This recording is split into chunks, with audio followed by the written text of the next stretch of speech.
ଜାତୀୟ ହସ୍ତତନ୍ତ ଦିବସ 2025 ଉପଲକ୍ଷେ ରାଜ୍ୟ ସରକାର ଓଡ଼ିଶାରେ ଏକ ସ୍ୱତନ୍ତ୍ର କାର୍ଯ୍ୟକ୍ରମ ଏକତା ଭୁବନେଶ୍ୱର ଜନତା ମଇଦାନରେ ଆୟୋଜନ କରିଛନ୍ତି। ଏହି ଅବସରରେ ରାଜ୍ୟପାଳ ହରିବାବୁ କମ୍ଭମପତି ଏବଂ ମୁଖ୍ୟମନ୍ତ୍ରୀ ମୋହନ ଚରଣ ମାଝୀ ଯୋଗ ଦେଇଛନ୍ତି। ମାଧୁରୀ ଦୀକ୍ଷିତ ନେନେ ସ୍ୱତନ୍ତ୍ର ଅତିଥି ଭାବରେ ଯୋଗ ଦେଇଥିଲେ। ଏହି ଅବସରରେ ମୁଖ୍ୟମନ୍ତ୍ରୀ କହିଛନ୍ତି, ଓଡ଼ିଆ ଅସ୍ମିତାକୁ ସଙ୍କଟରୁ ଉଦ୍ଧାର କରି ତାକୁ ପୁନର୍ଜୀବିତ କରିବା ଆମର ଦାୟିତ୍ୱ।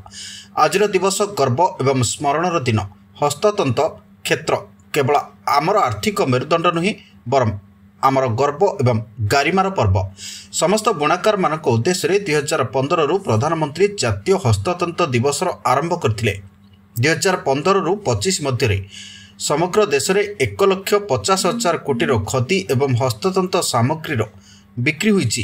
ବିକ୍ରିରେ 315% ବୃଦ୍ଧି ଏବଂ ଉତ୍ପାଦନରେ 400% ବୃଦ୍ଧି ହୋଇଛି। ନିଯୁକ୍ତି କ୍ଷେତ୍ରରେ ସମଗ୍ର ଦେଶରେ କେବଳ ଖଦି ଏବଂ ହସ୍ତତନ୍ତ କ୍ଷେତ୍ରରେ 81% ବୃଦ୍ଧି ହୋଇଛି। ତାଙ୍କର ଏପରି କାର୍ଯ୍ୟରେ ଅନେକ କିଭଳି ଭାବରେ ବାସ୍ତବରେ ତାର ବିକାଶ ହେବ, ଉନ୍ନତିମୂଳକ ଯୋଜନାଗୁଡ଼ିକ କିଭଳି ଭାବରେ ପ୍ରସ୍ଫୁଟିତ ହେବ ଏବଂ ତାହା ଲୋକଙ୍କର ଆବଶ୍ୟକତା ଅନୁସାରେ କାର୍ଯ୍ୟକାରିତା କରାଯାଇପାରିବ। ଆଉ ସେଥିପାଇଁ ସାରା ଦେଶରେ ହସ୍ତତନ୍ତ, ହସ୍ତଶିଳ୍ପ, ଖଦିର ଉତ୍ପାଦନ, ତାହାର ବିକ୍ରି, ତାର ମାର୍କେଟିଂ, ରପ୍ତାନି ଆସକ୍ତ ଭାବେ ଧୀରେ ଧୀରେ ଏ କାର୍ଯ୍ୟକ୍ରମ କରିବା ଦ୍ୱାରା ବୃଦ୍ଧି ପାଇବା ଆରମ୍ଭ କରିଥିଲା।